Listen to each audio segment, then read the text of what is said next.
morning, students. In the previous lecture, we are discussing with acceleration and types of acceleration. Okay. In this lecture, we derive some equation of motion with the help of formula we have. So, first equation of motion. Okay. We know that acceleration is equal to change in velocity upon time taken. Okay. Then A is equal to final velocity minus initial velocity upon time. Then V minus U upon T. Okay. In next step, A T is equal to V minus U. Okay. Then V is taken on same side and U is on another side. We get V is equal to U plus AT. Okay. This is the first equation of motion. Okay. Now, second equation of motion. In second equation of motion, we know that average velocity equal to U plus V upon 2. But we also know that average velocity equal to displacement upon time taken. Okay. Then displacement is equal to average velocity into time. Okay.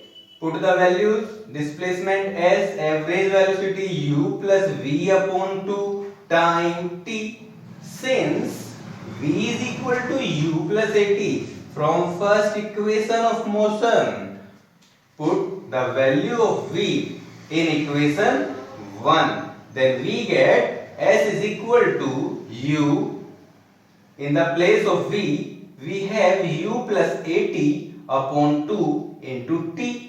Then S is equal to 2U plus AT upon 2 into T. Then S is equal to 2U upon 2 AT upon 2 into T. Then S is equal to U plus AT upon 2 into T. And finally we have S is equal to UT plus half AT square. This is the second equation of motion. Okay. Now the third equation of motion.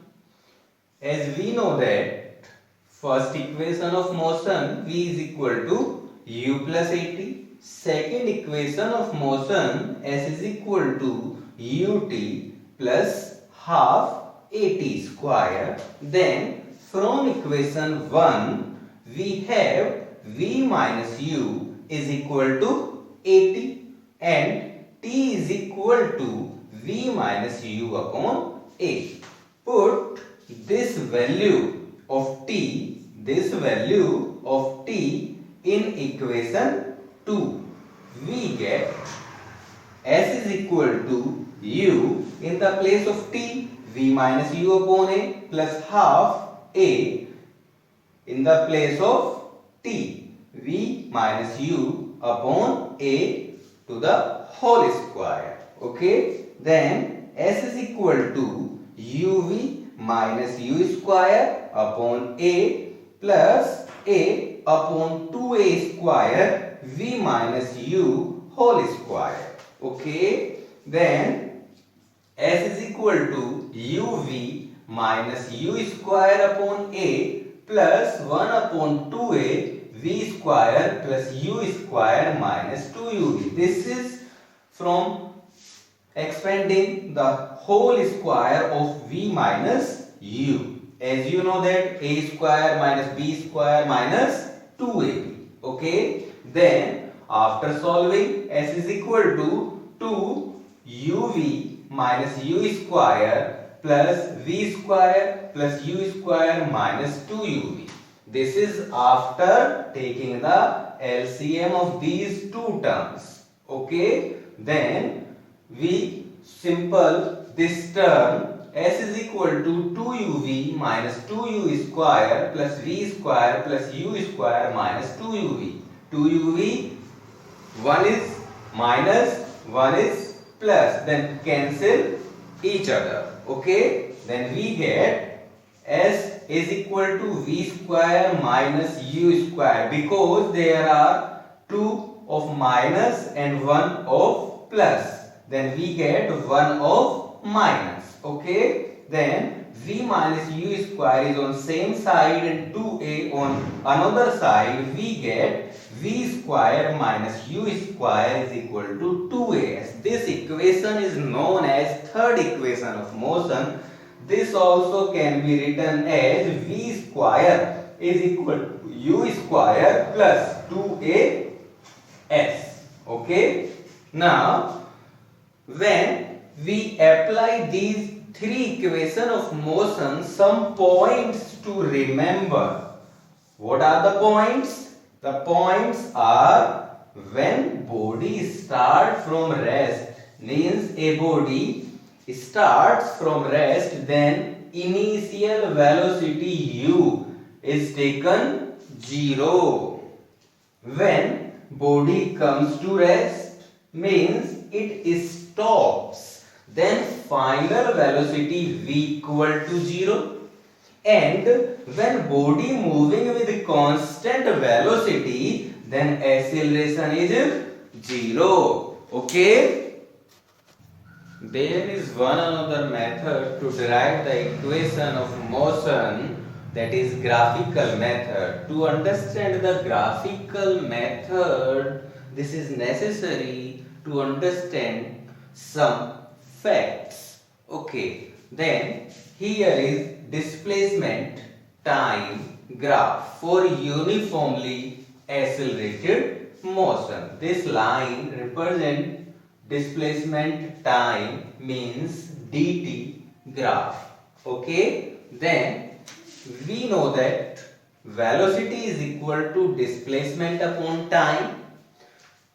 From this graph, if we consider only part O to A, then AB represent displacement and OB represent time. Then in the place of displacement AB and time OB, perpendicular, always keep in mind that perpendicular upon base is slope.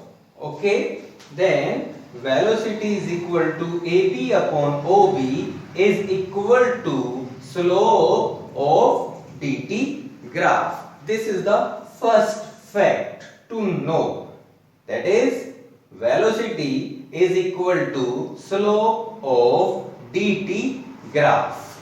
We can find the velocity of a body with the help of slope of dt graph. Okay, one another fact is velocity is equal to displacement upon time taken, but here from the diagram we have velocity time graph, velocity time graph, vt graph. Okay, for constant velocity, as you know that velocity time graph for constant velocity is a straight line parallel to time axis. Okay, this line represent velocity time, means vt graph. Okay, now once again velocity is equal to displacement upon time taken, then displacement is equal to velocity into time. But from the graph, if we consider from A to B, then OA represent velocity and OC represent time. Okay, now OA and OC is also length and breadth of rectangle OABC. Then length into breadth is area. So displacement is equal to area of rectangle OABC. Okay. OABC area is under the velocity time graph. Shaded portion represent this portion. Okay. So area of rectangle OABC is equal to area under VT, means velocity time graph. So the fact number 2 is displacement equal to area under velocity time graph. Okay.